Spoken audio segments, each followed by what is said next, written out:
What if a town offered to pay you to become the newest resident? Not hire you, not bribe you to visit, but actually pay you to pack your stuff, move in, and ask you please help keep the population sign from dropping another digit. All across America, some counties are losing residents faster than they can replace them. People move away, birth rates fall, older residents die, and eventually the local government realizes that a new park bench probably won't fix this situation.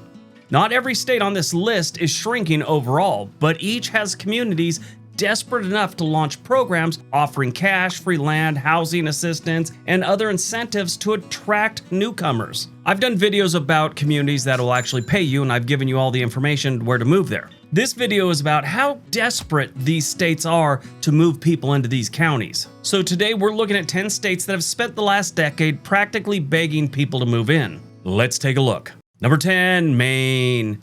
Maine doesn't necessarily need another summer tourist asking where the nearest lobster roll is. It needs permanent residents who will work, open businesses, enroll children in schools, and remain after the leaves fall off the trees. A program called Live and Work in Maine exists specifically to connect potential newcomers with employers, communities, networking opportunities, and location resources. The organization even promotes events designed to help new Mainers become part of their communities rather than spending 5 years being introduced around as the people from Massachusetts. Maine is a very popular state because it's got a lot of really good stats. You know, the crime is next to nothing in that state. It's beautiful, and they do have a lot of communities that are growing. But they have 4 counties in rural Maine that are losing population. You've got Aroostook County, Washington County, Franklin County, and the Piscataquis County, which happens to be the least populated county east of the Mississippi River. You know, it's a shame. I mean, it's so rural and it's so far north. I think that one's a big problem. But Maine is so beautiful. I would love to live there. I wouldn't live that far rural. I'd love to live in Bar Harbor, which is a city, but it's a beautiful state. And a lot of people should be moving there. Sure, you gotta wear a parka most of the year, and there aren't many beach days, but it's beautiful. Over the last 10 years, they've had 5 separate programs trying to attract people. Number 9, Vermont. Vermont recorded the largest percentage of population decline of any state between July 2024 and July 2025, according to the state of Vermont's legislature, losing approximately 0.29% of its residents. That may sound tiny until you remember that Vermont's entire population could almost fit inside a busy Los Angeles Costco. The state operates a location network that connects interested movers with employers, real estate contacts, community organizations, and actual Vermonters who can answer questions about moving there. Vermont needs working age residents, entrepreneurs, tradespeople, healthcare professionals, and families who can help stabilize schools and local economies. See, that's not just you're losing people. You start losing tax dollars and schools start shutting down. Police budgets get cut, fire department budgets get cut. That's why these communities get so desperate to get new people in. Over the last 10 years, Vermont has had 6 different programs. 3 counties are in pretty bad shape. Bennington County down 1.9%. Rutland County is shrinking faster. Even Chittenden County lost over 500 residents. Number 8, Iowa. Rural Iowa has a practical reason for wanting newcomers. Many communities need workers badly enough that filling essential positions has become an economic survival issue. Yeah, it's hard to get some people working around there these days. I mean, they're willing to work. That's how Iowa people are. It's just a lot of the rural communities don't have working age people to do the jobs that need to be done. Iowa previously funded rural return projects specifically designed to attract new residents to rural communities, and its new healthcare incentive program offers financial support to professionals who commit to working underserved communities. A new doctor, nurse, teacher, contractor, or business owner can have an impact that would barely register in a major city, but in a small Iowa town, you might arrive on Tuesday and be asked to join 3 committees by Friday. Small town Iowa is very unique. The people are always very down to earth, they're very nice, and they all have one elderly a-hole that everyone hates. You know, the type of guy you find out in his origin story that he's still pissed that his wife left him in 1973? He's refused to go to the only diner in town since that happened because the guy that she ran off with was the cook. In the last 10 years, Iowa had 6 different programs. In their counties, 57 of the state's 99 counties recently lost population, which is brutal overall for the state. Luckily, Cedar Rapids, Des Moines, Iowa City, Davenport, they're still maintaining their population or growing a little bit. When you're losing in the rural area and in the cities, you know the state is screwed. Number 7, Minnesota. Greater Minnesota, a program, has built one of the most organized rural recruitment operations in the country. State officials have identified at least 12 local and regional programs trying to convince people to move to smaller communities, find jobs, buy a house, make some friends, and preferably stick around longer than one winter. That's normally like the breaking point for Minnesota.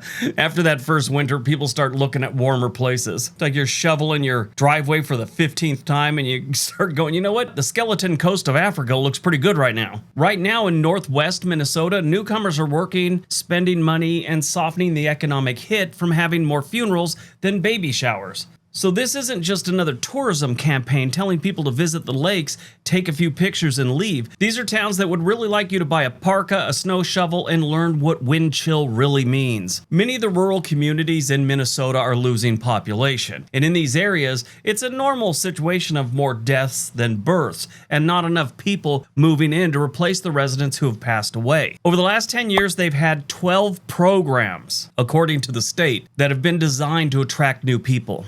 Number 6, South Dakota. South Dakota has spent years operating Dakota Roots, a program designed to connect people living outside the state with employers. The goal isn't just to attract temporary workers, but to help people make South Dakota their permanent home. Small communities really benefit when a new family arrives because one household can really help support a school, the hospitals, grocery stores, local businesses, and every fundraiser involving a crock pot. Newcomers with skills in healthcare, manufacturing, construction, and technical fields can become valuable pieces of the community puzzle here. Toot sweet. They want you bad. Sometimes that's a good thing. Other times, it's not such a good thing, like when a local 64-year-old barfly has her eye on you. Maybe both eyes, but she wears a patch, so you don't know. South Dakota has had 15 separate programs over the last decade, and 22 of South Dakota's 66 counties are losing residents, with the highest concentration in rural, isolated areas away from the major cities. Obviously, that's always where it's going to happen. Unless you're Memphis or East St. Louis, then there are people flooding out of those every single day. Number 5, Oklahoma. Oklahoma's strongest welcome mat is currently sitting in Tulsa. Tulsa Remote offers eligible remote workers up to $10,000 co-working support, social programming, and assistance becoming connected to the community. More than 4,000 remote workers have participated since the program began, demonstrating that Tulsa isn't merely tossing money out to strangers hoping somebody shows up with a laptop. Nope, people are showing up for this one. Sure, if this was a small community offering this and 4,000 people showed up, they'd be having a population problem in the wrong direction. But Tulsa's a good-sized city, so 4,000 people is great, but it's not gonna overflow. It's built and organized newcomer networks intended to turn temporary arrivals into long-term residents, almost like a bait and switch. Just come by and check us out for the weekend, then they put the hard sell on you. Why don't you move to Tulsa or one of the surrounding communities? You try and leave and they're all, this offer might not be there next week. You might want to jump on it now. Don't you hate salesmen that do stupid crap like that? Right now, Oklahoma has quite a few counties that are struggling, like Garfield, Texas County, Carter, and Kay County. Over the last 10 years, they've had 15 separate programs. Number 4, Kansas. Kansas communities have been recruiting newcomers with a combination of cash, housing assistance, student loan support, tax benefits, and local perks. They've also considered Shanghaiing people, but they ran into some legal issues with that or something. More than a dozen Kansas communities have had active relocation offers listed for 2026, including Emporia, Hutchinson, Riley County, Salina, and Lincoln County. Kansas also designated 95 counties as rural opportunity zones, showing how widespread the need for population and workforce growth has become in this state. In parts of rural Kansas, merely arriving with a reliable income and no plans to leave next Thursday makes you a local hero, at least to a lady at a bar with a patch. Over the last 10 years, they've had 16 programs. I did see one that said they had over 20, but I couldn't confirm all of them. So I know they had 16 programs, and nearly 80% of Kansas's 105 counties are losing population. People are moving from rural, western farmlands to urban centers like Johnson and Sedgwick County, which offers more jobs. Counties like Ford and Morton have faced large declines. And it's too bad. Kansas is not a bad place to live. Number 3, Indiana. Indiana has turned recruiting new residents into something like a statewide team sport. Its official tourism and relocation website directs remote workers towards communities offering cash, moving assistance, workspace, and more incentives. Places including Switzerland County, Greater Lafayette, Fort Wayne, Noblesville, and Bloomington have operated recruitment programs aimed at people living outside Indiana. Indiana is another great state to live if if you're not into excitement. It's like Iowa. It's a nice place to move to if you're slowing down or you're just not into, the nightclub thing isn't you. Move to Kansas, move to Indiana, raise your kids in a good place. In my opinion, one of the best places to move to in the United States that is a city is Fort Wayne. For a city with over 270,000 residents, their stats are pretty good. Amenities, A+, commute, A+, cost of living, A+, crime, C, employment, D+, housing, A+, health and safety, A+, schools, they get a C. That's pretty good for a place that is affordable and nice. Can't say that for the entire state, but this is a great option. But where they really need you is the rural communities. Indiana has had 16 programs over the last 10 years. Recently, 26 of Indiana's 92 mostly rural counties experienced a population decline, continuing a long-term trend of people moving to suburban and metropolitan areas. Number 2, North Dakota. Just like everything I said about South Dakota is going on in North Dakota, just worse. The state reports that they have over 30,000 jobs that they can't fill. Now, that's just not all perfect. It's a great idea. They got all these jobs. You got to remember, a lot of those jobs are really low-paying ones, but they have work for you if you want to go there. If you're not rocking a college degree in hotel management, you might want to take a look and see what they got. North Dakota's a good place to live. It gets really cold. They don't have a ton of crime, and they got good people with a lot of Scandinavian heritage there. North Dakota has also created the Global Talent Office, focused on attracting and integrating workers from around the country and the world. When a state is helping employers fly potential workers in for a closer look, that is less of a welcome mat and more of a welcome runway. Over the last 10 years, they've had 18 different programs. Most of North Dakota's counties are losing population due to rural outmigration and older populations. Out of the 53 counties in North Dakota, less populated rural areas see the most decline. If you're a remote worker struggling with student debt, I would suggest moving to one of these places. It's dirt cheap to live there. If you could make the same salary you're making in New York with a remote job or California, why not? Pay down those student loans. All right, before we get to number 1, if you're thinking about moving to one of these states, there's a link for Home and Money in the description area below. They can get you in touch with a realtor anywhere in the country. Also, if you're looking for some of these programs, a lot of them can be found on the state's websites, or there's another website that has some of them called Make My Move. I'll leave a link down below. All right, on to number 1. And number 1, West Virginia. Yeah, if you didn't see this one coming, you haven't been paying attention to what's been happening in West Virginia over the last couple decades.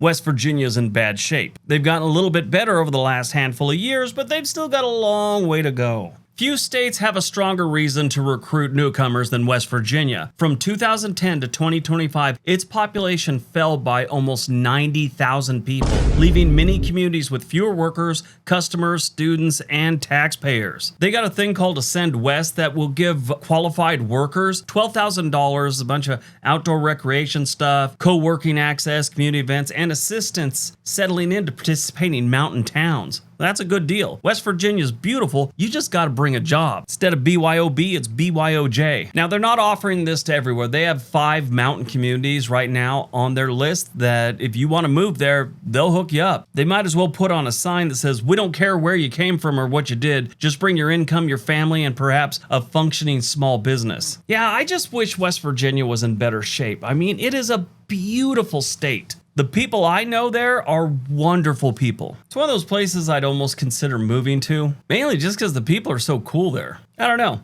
Over the last 10 years, they've had 19 programs. Now, 47 out of the 55 West Virginia counties are experiencing population loss, according to the recent U.S. Census Bureau data. The biggest problem is all the people that were going to leave have pretty much already left. Now they're dealing with more people are dying than being born, which makes it really bad because younger people move away than they have kids. Those could have been West Virginia kids.